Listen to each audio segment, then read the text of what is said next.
All right, good evening, everybody. So we have something really fun today. This is actually my first fortress in Dwarf Fortress Steam, the first monster attack, and this is a two-headed giant. I forget what it's called, we'll see later, but it has arrived. It was announced as an unwelcome visitor officially. Uninvited guest, that's what it is, and it's an Etten for you lore fans out there. A two-headed giant. We're checking him out now.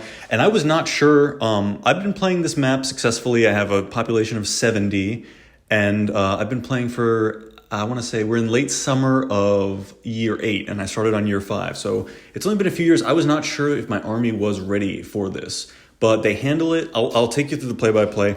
One other thing that I wanted to address during this video is somebody was nice enough to leave a question on on my first video, actually. If you go there, you'll find that question, and it's a very detailed question, and I'm going to walk you through my advice for that as well. So, all right, what is this giant doing?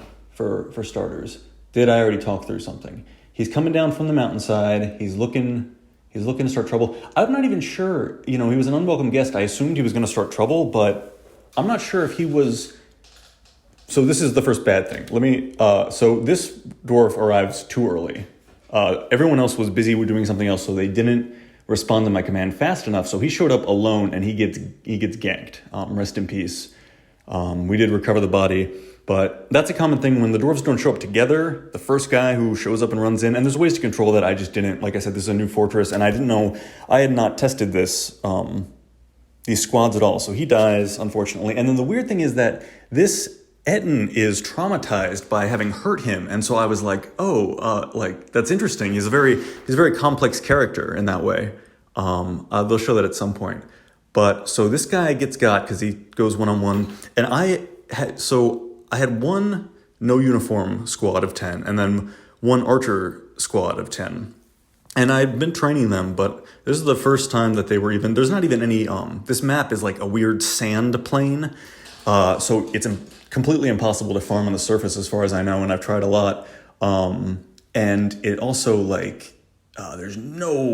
it's very hard to trap animals or to hunt animals. There's not really a lot around. So I wasn't sure if these guys were going to be good at all.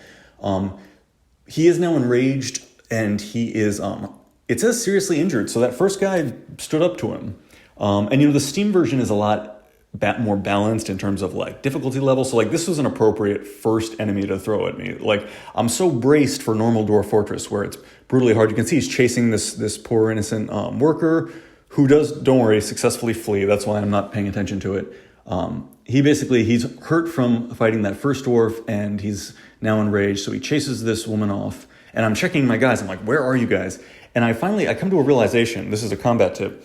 Because they were too slow to come off their other jobs, I disabled as much labor as I could. I said, nobody does anything until this is resolved. And, a lot of dwarves were still in stockpiles and stuff.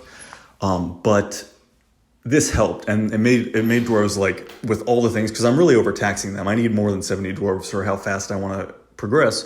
So this clarified to all the dwarves, no, get your sword, kill this thing as a priority. There's probably a better way to do that, but that's how I did it.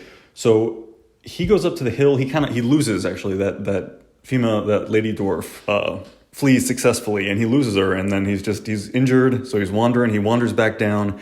And now is about the response time of my emergency team. So they're going to roll up and spoiler, they're going to take him down. So I'm halfway through the video. I do want to make sure I address this question. So somebody asked me, they said, I set some designation and I cannot cancel it. I cannot figure out everything I try to interact with it. I've tried painting back over it. I've tried remove designations. I cannot make it work.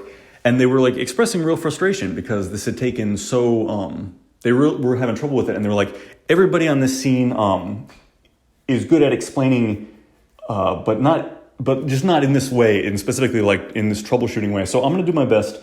So one thing that I found when you find something sticky that is tough to deselect, and that's also less of a problem in Dwarf Fortress Steam. I'm very happy to say I've not really run into it as much. But if you do get into it, I'm even checking my notes here. So what I'm coining is you want to create a cancel cube. Make sure you're doing a canceled cube, because say you're trying to cut down a tree, but you give an order to cut down a tree that's off the ground and your dwarves can't reach it with a ladder or something. The dwarves will keep trying to do that, but then when you try to cancel the build order at ground level for that tree, that's not actually the block you need to cancel. You need to cancel one that you accidentally selected on some other Z level. So just cancel cube. Instead of making a square and being like, I remove designation on everything on this level. Keep in mind that a lot of things are multi-level through the Z space. So like if something seems to be sticking at a certain coordinate, you check above and check below. And so what you do is you just do remove designation, and then with your mouse wheel, I think is the standard for Dwarf Fortress Steam now, you scroll up or you scroll down until you're not just selecting the square around the problem area, you're selecting the three-dimensional cube, including everything around it. And if you can clear that area, that usually unlocks most things. So let me get back to this combat, because it is very interesting. So now they're getting after him, and he's actually too injured. I think we opened the menu a few times and look, he's now ejected his lunch. There we go. He's nauseous, he's bleeding, he's seriously injured, exhausted, winded, and at some point it says exhausted, winded, and cannot breathe. So he's in really bad shape. There's the full injury list. You can see everything's damaged. So he has now lost this fight. This was good first practice for my guys and for my dwarves, and I only lost one. Rest in peace. So it could have gone much worse.